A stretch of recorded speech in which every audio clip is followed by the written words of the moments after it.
Bonjour à vous. Dans cette rapide vidéo, je voudrais évoquer un sujet qui est vraiment d'actualité. Beaucoup de managers qui vont devoir gérer à distance pendant la crise. C'est assez nouveau pour eux. Ça va créer une organisation de l'équipe qui va devoir, en un temps record, et de manière très, très agile, apprendre de nouvelles manières de fonctionner. Et avec vous, je voudrais aborder quelques points essentiels pour bien aborder cette période et ce démarrage, hein. Alors, en termes, finalement, on ne va pas tellement voir la technique, mais les pièges qui sont plutôt relationnels, comportementaux dans le travail à distance. On va voir vraiment les grands pièges de l'encadrement à distance. Bien sûr, ce n'est pas nouveau, hein, le télétravail, c'est quelque chose qui se développe de plus en plus. Il y a déjà 15% des personnes qui le pratiquent régulièrement. Ce qui est très nouveau là, c'est que ça va durer et qu'on passe à un télétravail à 100%. Donc, c'est un point de rupture qui se fait dans une période où finalement peu de personnes étaient préparées. Et donc, ça peut entraîner ou amplifier les pièges traditionnels du travail à distance. Et puis, la deuxième chose que je voulais aborder avec vous, c'est comment s'y mettre efficacement. Au-delà de l'aspect technique, moi, je voudrais vraiment proposer une méthode par le dialogue qui permette vraiment d'être dans la co-construction avec ces équipes pour pouvoir justement engager les personnes, en faire une expérience la plus positive possible. Pourquoi? Parce qu'il y a un véritable enjeu aujourd'hui à faire en sorte que, au-delà de cette crise, on puisse rebondir stratégiquement de manière la plus positive possible et qu'on conserve l'engagement, qu'on évite, comme j'appelle ça souvent, des dettes psychologiques, c'est-à-dire que les personnes aient le sentiment finalement de soit pas avoir pu être entendues, soit pas avoir pu trouver leur place, soit avoir vécu les choses de manière très, très négative. Voilà, donc essayons d'avoir une approche pas uniquement technique, mais aussi très relationnelle. Alors, sur les pièges, les grands pièges de l'encadrement à distance. Le premier, finalement, c'est ce que j'appelle l'encadrement par fichier Excel. Euh, on a une tendance de fond dans le management de plus en plus à ne pas faire du management, mais de la gestionnite. C'est-à-dire finalement, on va fixer des objectifs et puis on va regarder si les objectifs sont atteints. Alors c'est bien, sauf qu'il y a quand même besoin, même à distance, de faire de l'encadrement, de créer de la relation. Il y a d'autres enjeux, il y a des enjeux aussi de leadership. Le leadership, il se construit dans la relation qu'on construit avec les personnes, dans le climat aussi de sécurité psychologique qu'on met en place, dans le fait de motiver les personnes. Vraiment, c'est un piège de dire, voilà, finalement, j'envoie un mail avec les infos. Est-ce que tu es vert? Est-ce que tu es rouge? Voilà, par rapport à des objectifs. Et j'ai le sentiment que ça suffit. Non, ça ne suffit pas. Il y a un enjeu sans doute à partager le travail à la fois sur des aspects opérationnels, faire en sorte que le travail se fasse correctement, mais aussi sur des enjeux relationnels, faire en sorte de montrer du soutien relationnel auprès des personnes, de faire en sorte qu'il y ait un collectif qui se crée autour des personnes. Et donc, on ne peut pas faire que de l'encadrement par fichier Excel. Il y a besoin aussi de s'engager, même si on est à distance, dans la relation, on y reviendra. Le deuxième, c'est l'incapacité à organiser le travail d'équipe. C'est-à-dire, finalement, c'est ce qu'on observe régulièrement, par exemple, sur la gestion de projet.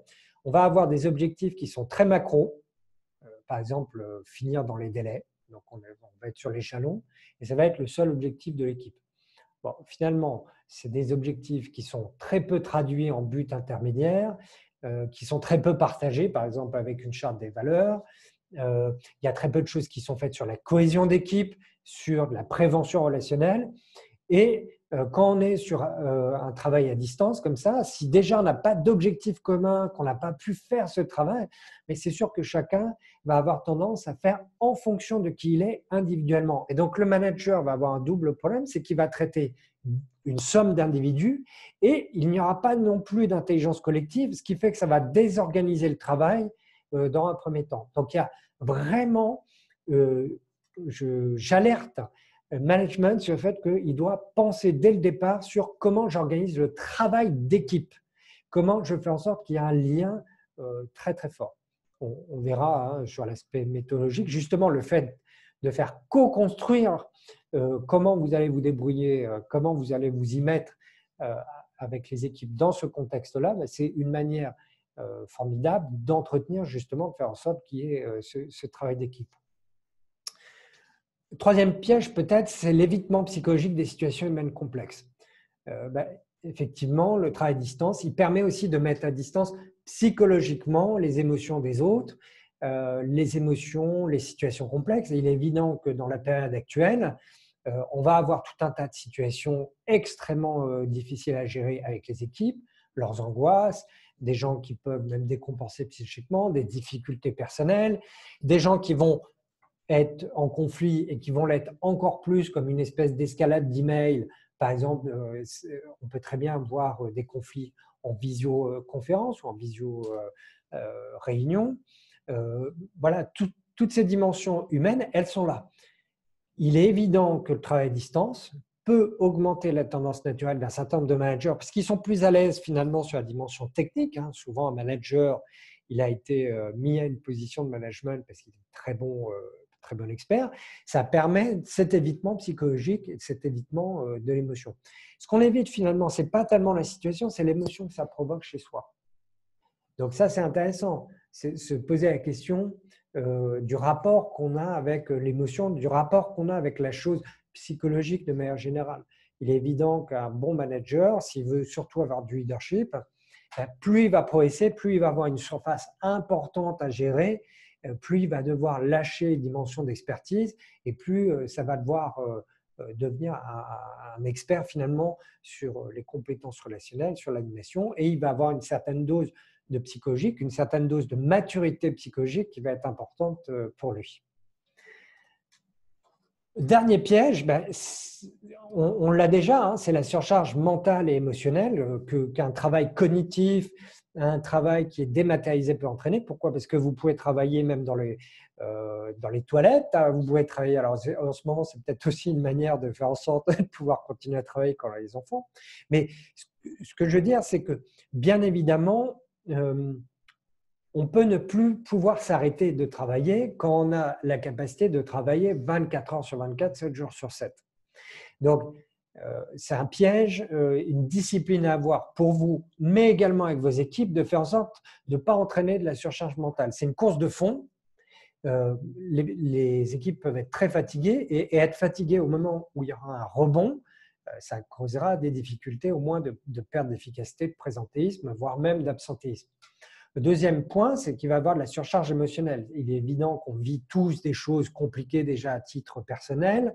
Il y a une période d'angoisse, d'inquiétude pour l'avenir. On a déjà une charge émotionnelle très très forte. Donc, vient se surajouter la charge émotionnelle d'être dans un apprentissage extrêmement rapide de nouvelles méthodes de travail qui peuvent nous chatouiller, nous inquiéter sur notre capacité à nous adapter.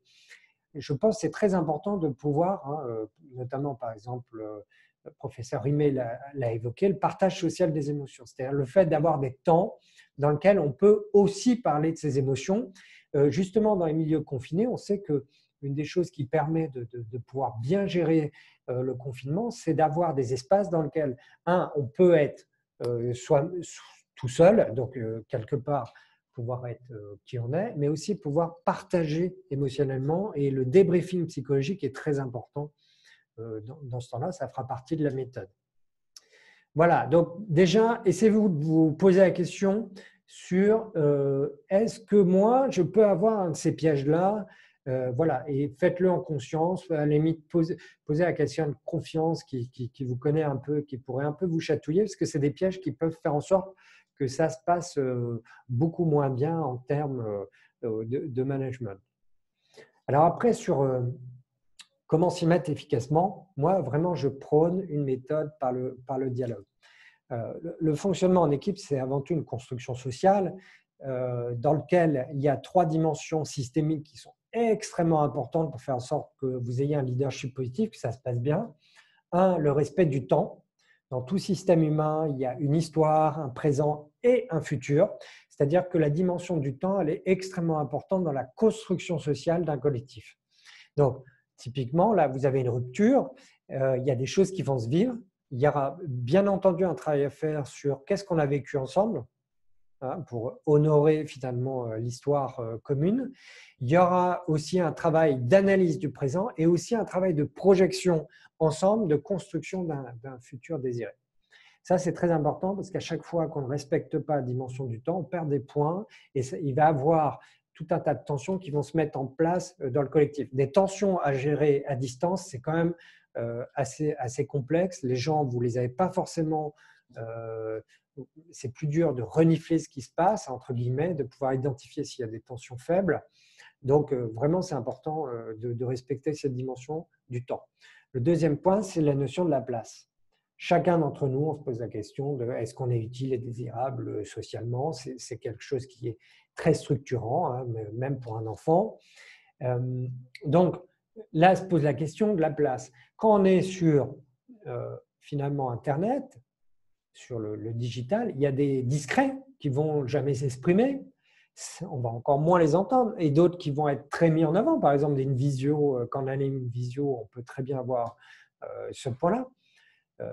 Donc, il y a la question de la place. Et puis, il y a la question, dans la question de la place, vous avez des personnes qui maîtrisent déjà très bien. Il y a des différences de génération.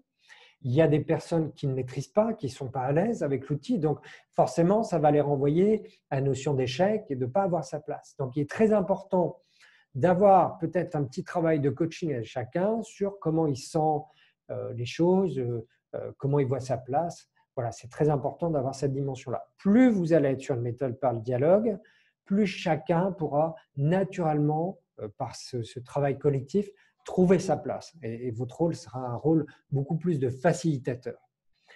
Troisième point, c'est la notion de justice. Tout système relationnel fonctionne sur un principe de justice, c'est-à-dire qu'on a besoin d'avoir le sentiment, d'avoir le ressenti que nos mérites, c'est-à-dire à la fois nos résultats et nos efforts, sont reconnus, qu'il y a de la justice. Est-ce qu'il y a de l'équité? Il y a des gens, par exemple, qui n'ont jamais été en digital, qui vont faire un énorme effort d'adaptation, qui vont peut-être avoir au début, et c'est normal, des résultats un peu moins bons que certains.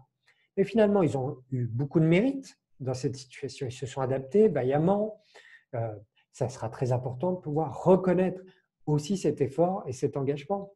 Il se posera forcément la question de primes, question de l'argent, mais aussi du fait que les gens puissent se projeter en ayant appris un certain nombre de nouvelles compétences, puissent se projeter aussi différemment dans le futur.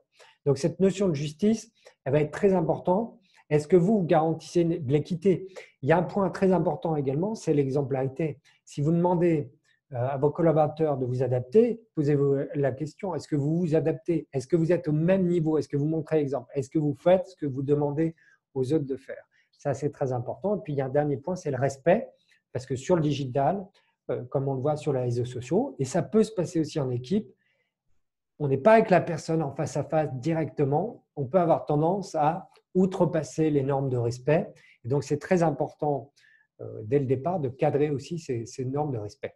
Alors, si on est un peu sous une forme de processus, comment on pourrait faire? Le premier point, c'est faire participer son équipe au diagnostic d'activité et définir le futur désiré. Alors, je m'explique. Diagnostic d'activité, forcément, vous allez devoir vous poser un certain nombre de questions dès maintenant autour de est-ce qu'il y a des activités au niveau de l'équipe qui sont faciles à faire en télétravail, d'autres qui sont plus compliquées, d'autres quasiment impossibles. Alors, il y a deux méthodes. Soit vous le faites tout seul dans votre coin en étant le leader héroïque qui sait tout, le super expert, ça se peut. Vous aurez peut-être raison, mais vous n'aurez pas embarqué les gens. Soit vous le faites en co-construction avec vos équipes, et donc vous avez une réflexion ensemble autour de, effectivement, quelles sont les activités possibles, pas possibles, celles qui sont un peu dans la zone grise. Et puis, je pense qu'il y a une autre dimension. Est-ce qu'il y a des choses qui sont urgentes et importantes? Peut-être que vous pouvez profiter aussi de ces situations pour, au-delà un peu de la période de panique des 10 premiers jours de gestion de crise, de réfléchir aussi sur des choses qui sont urgentes. Donc, avoir ce diagnostic d'activité en commun permet de faire en sorte que, on se mette d'accord sur les critères d'un travail bien fait, parce qu'ils peuvent être polysémiques, et puis deux, de créer de l'engagement. Voilà. Mais au-delà de l'activité, je pense que c'est très important, dans un premier temps, de se dire quel est le futur désiré. OK, on est à 5 mois, qu'est-ce qu'on a réussi à faire ensemble? qu'est-ce qui, franchement, va nous rendre très, très fiers de ce qu'on a réussi à faire ensemble. D'avoir une projection sur des objectifs communs, justement pour favoriser, prévenir le fait qu'il y a un collectif en commun, faire en sorte que chacun y trouve sa place, que les critères finalement de réussite deviennent très clairs, explicites, ce qui permettra aussi au manager dans son leadership de pouvoir définir, recadrer, faire du respect aussi. Voilà, futur désiré, ça peut être aussi sur comment on a envie d'y aller. Voilà, dans 5 mois, on a réussi à faire tout ça, comment on a envie d'y aller, sur la forme également en termes de respect. Donc, avoir cette projection en commun, ça, c'est très important. Deuxième point, c'est justement co-construire une charte de fonctionnement. C'est-à-dire, par exemple, vous avez plusieurs outils. Hein, vous pouvez utiliser Slack, Teams, Zoom, Skype, WhatsApp. Vous pouvez utiliser plein d'outils. Mais ce qui va être très important, c'est de co-construire une charte de fonctionnement. Par exemple, vous pouvez très bien avoir, pour tout ce qui est un peu informel, du WhatsApp. Pour tout ce qui va être un peu plus structurel sur des projets, du Slack.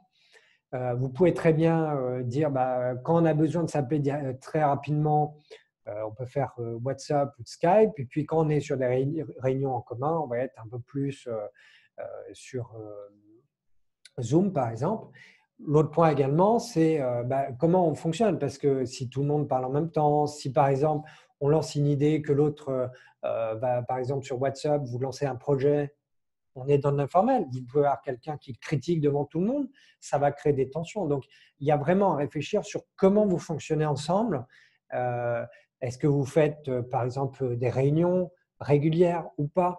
Bien définir quel type d'outils vous allez utiliser en fonction de quelle utilité. Moi, je pense que c'est très important de bien définir ce qui va être du mode projet activité, du côté un petit peu informel. Alors, c'est vrai que Slack, par exemple, permet de pouvoir faire un petit peu tout avec des hashtags.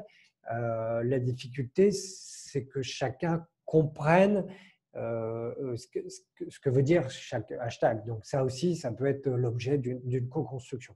Co-construction, c'est justement, vous pouvez très bien partir de tous les outils disponibles et puis vous dire, voilà, pourquoi on les utilise. Et quand on utilise, par exemple, une réunion, comment on la fait correctement, de l'informel, qu'est-ce qui est acceptable, qu'est-ce qui ne l'est pas, sur le partage de documents. Un autre point aussi qui est très important, c'est que les gens ont besoin de matérialiser ce qu'ils font, le travail. Donc, il y a aussi cette charte de fonctionnement sur comment je fais un reporting de mon activité. Comment aussi, moi, en tant que manager, j'ai défini des plages dans lesquelles je ne suis pas connecté parce que j'ai besoin d'être sur du travail de fond, j'ai besoin d'être aussi sur du ressourcement, vos collaborateurs aussi. Et vous allez voir naturellement dans cette première période, les gens vont vous appeler beaucoup plus souvent. Pourquoi? Parce qu'ils vont avoir besoin de pouvoir parler de leur travail, de le matérialiser à travers votre écoute. Donc, vous allez être très sollicité. Donc, c'est aussi important de pouvoir définir dans la charte de fonctionnement les périodes dans lesquelles vous pouvez être déconnecté. Donc, sur les modalités d'organisation, effectivement, les outils IT utilisés, le café virtuel, ça, je pense que c'est très important, la réunion de travail, le suivi d'activité. Donc là, ça va être vraiment autour de, OK, il y a le fonctionnement, il y a les outils, mais par exemple, est-ce qu'on se fait une réunion tous les jours, une réunion par semaine, le petit café virtuel tous les matins ou pas? Voilà, donc vous allez commencer à pouvoir définir votre organisation, votre suivi d'activité. Alors après, ce qui est important, peut-être pour ceux qui sont un peu moins à l'aise, essayez de voir les méthodes de gestion de projet. Ça donne pas mal de pistes sur comment faire le suivi d'activité. Voilà, on l'a largement déjà abordé, c'est juste un complément. Favoriser l'expérimentation et l'innovation. Alors, c'est évident que là, on tâtonne, mais à la fois, c'est une grande liberté.